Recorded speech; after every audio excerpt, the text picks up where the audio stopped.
Hello and welcome. My name is Pranavarao, and in this video, I'll be installing GNS3 on my Ubuntu operating system and also showcase the basics of building network topologies using GNS3. Now, for those of you who got curious and clicked on this video, what exactly is a GNS3? It's like a network emulator that you can use for building, testing, or even designing network topologies. It can either be real or even virtual topologies that you want to test or build, and that is well integrated. It contains IOUs of Cisco's and other operating systems of switches and routers that you can integrate with this and then use for building or testing or designing anything that you want to do with networking and stuff like that. So it's a very powerful tool, and I want it for a reason on my tool set for networking and stuff. So that's the reason I am creating this video, so that if you're curious and want to install this, you can follow along this that. Okay, let's dive into the screen here and then install GNS3.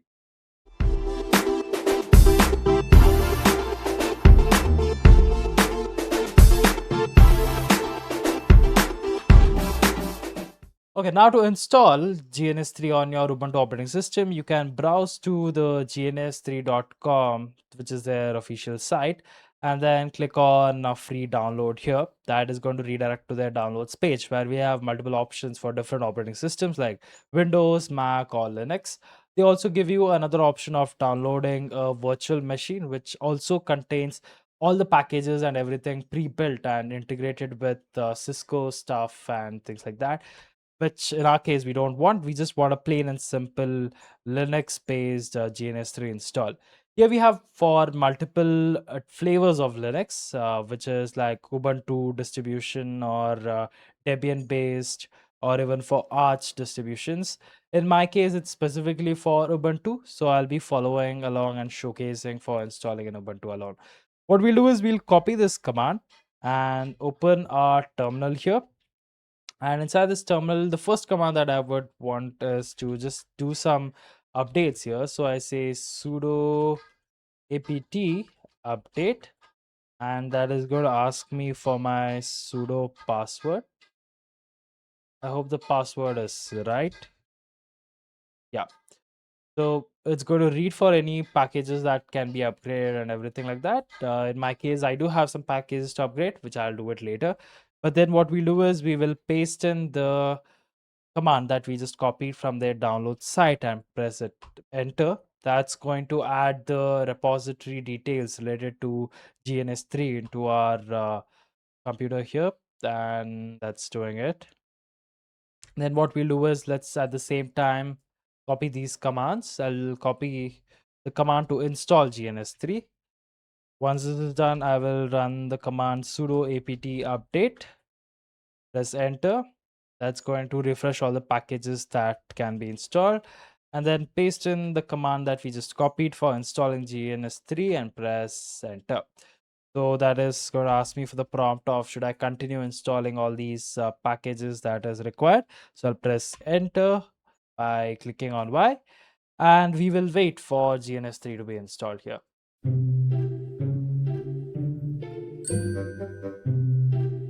Okay, now it's asking for us a prompt whether we want non-privileged users to also be able to use GNS3 and be a part of the unbridged group and all those things. So we'll press on enter and let it go with the default configurations of everything.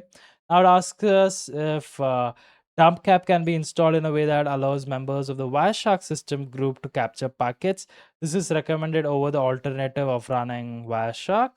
So, should non-super users be able to capture packets? Let's click on yes, because I'm the only user in this operating system, and most of the time I might not be using sudo. But anyway, it is same thing that is there. Just go with the default if you are confused with it. Now, once the installation is completed, we can go back to the site here and also run these extra commands, which is there for the IOU support that we want to, let's say, integrate with switches and applications related to Cisco's and everything like that. So what we'll do is copy and paste it into our terminal here and press enter. Then again, update your machine here. Copy this command paste it onto the terminal again. And here it's going to ask us for the prompt. Let's click on Y and press enter.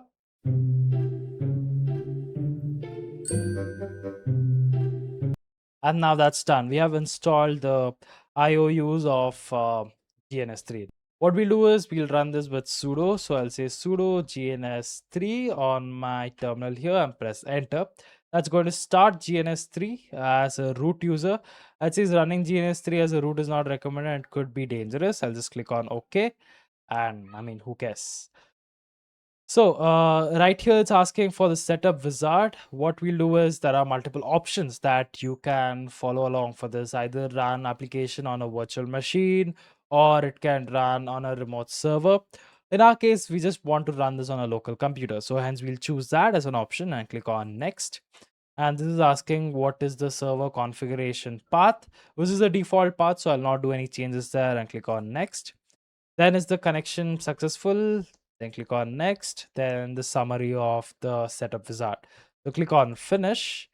With that, it has finished our setup for GNS3. It's asking new version of GNS3 is available. I just installed. I don't know why did that come, but anyway. So let's now full screen this GNS3. Okay, now what we can do is we can come up to the top here and click on file and then go to new blank project.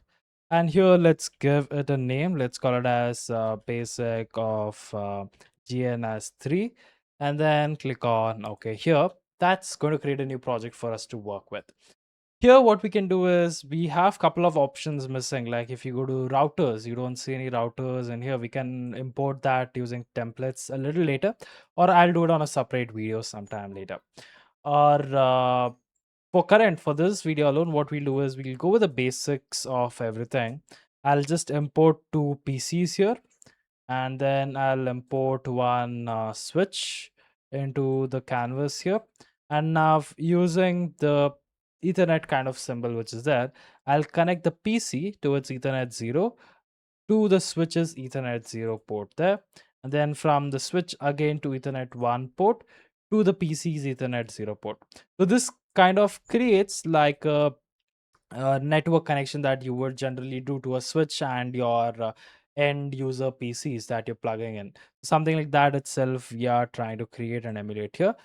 And from the switch, what we can do is let's click on the play button in the top. What's that going to do is to start emulating all the packets and the machines and services that is required for the emulation of this entire thing. Now, if you see, you can see all the three lines, all the two lines to be lit up with green dots in here, which means that these PCs are up and running and there is some kind of power being transferred between each other. Here, what I'll do is I will right click and we get a couple of options there. One is to configure, console, start, suspend, stop, and all these things here. So configure, nothing but lets you like change the PC name. We can call it as computer one, and then the console type that we can interact with the PC there. So I'll just change the computer name and click on apply and click OK. In here, if I go to console now, right clicking and console, this gives us a terminal which enables us to connect to the PC and then do some configurations and interact with the PC there. So for example, what I can do is to assign an IP address to this machine. So currently, if I check for the IP of this machine, there is no particular IP being assigned to this machine. I can just show the IP here. So the command for that is show IP. And by pressing enter, we see the basic IP which is by default given to this PC. And that is like IP mask 00 and gateway 00.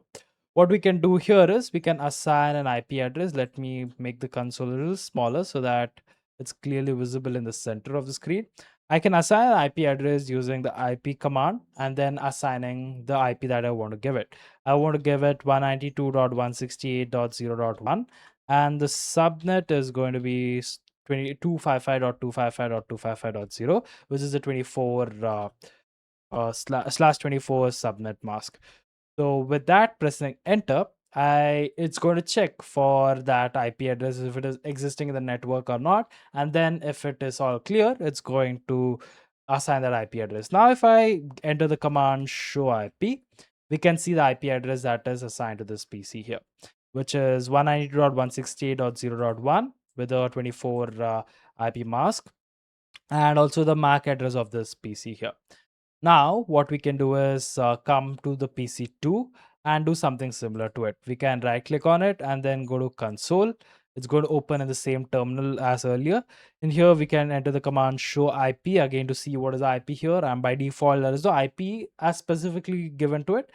So in here, we can assign the IP as IP 192.168.0.2, and again same sub net mask for this, and pressing enter, it is going to assign that IP to this PC. Now, let's try pinging the earlier PC, which is the PC1 here, and the IP is 192.168.0.1, and I hopefully can see that the PC is able to ping the other machine and confirm that it's alive and it's able to interact with it, which means that our basic configuration from PC2 to the switch to the computer is working and running here. That's the basic things. Now, to save this, you can run the command save, and that is going to save this entire configuration when you next time boot up the PC. So I'll do the same thing to the PC1 also there. And right now, if come back here, and what are the options do we have? We have options to start, suspend, and stop the PC as we want it. Then even custom console, if you don't wish to use the default Gamon terminal, you can choose putty, mate terminal, and other things also. We'll just close that. I don't need it. Then we can even change the host name of the PC. Right now, it is computer that we edited earlier, but we can even change that of the PC. And here we can even see the symbols, which is quite interesting. If I come to affinity circle blue, I can say what particular device this is or give some different looks to it. Let's say coffee. Yeah, we can give the PC's icon as coffee and click apply. And if you can see here, it says coffee. Like we can even rename this to coffee then. Change the host name to coffee, and that's the coffee there, but that's a PC. But yeah, you can change the names of it. Even for the switch, we can do something similar to that. Let's change the symbol here and go with something cool, just like coffee as oh, DNA. Let's go with DNA. I mean, I'm just doing something random just to showcase the abilities of this. Then what else do we have? We have okay, now these are rest of things which we can deal into it later. Let's look into switches. We have again a console here that we can interact with the switch. Now, depending upon the switch type that we have, it's going to behave differently. I assume, did it connect there? Not yet. Console, it's not opening. Anyway, that's fine. We can import different switches by importing with the template here. I'll just go brush through what exactly is there, but I'll not get into installing all these things because we need to download the ISOs and other files for it. But in this case, what is there is we can import for any of the devices that we want. For example, as firewalls, there are all top firewalls that exist in the market, such as even PF Sense firewalls. We can select the firewall that we want to install and click on install. Then it's going to ask where do you want to install it and click on next. In here, it's going to just go with the default in this case. And now it's going to ask what version of firewall that you want to install.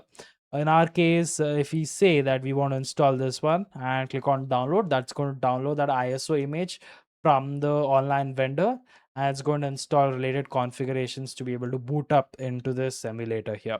I guess in this case it is going to fail. Right, yes. So download will redirect you where the required file can be downloaded. You may have to be registered with the vendor in order to download the file. So yeah, you need to download those ISO images and then assign it to the locations, which I feel is a better done on a VM, the GNS3 VM, and then you can have a clean repositories there for managing all these things. So I'll skip that part of that in this particular video, and maybe I'll take up another video for doing that. So yep, that is what I wanted to just do and try out here in this video. Hopefully you enjoyed. I'll meet you all in the next video for GNS3. Let's create another series of this, talking about networking, learning about subnetting, and building topologies and everything. So yep, meet you in the next video. Till then, stay happy, stay smiling. Thank you for watching. Bye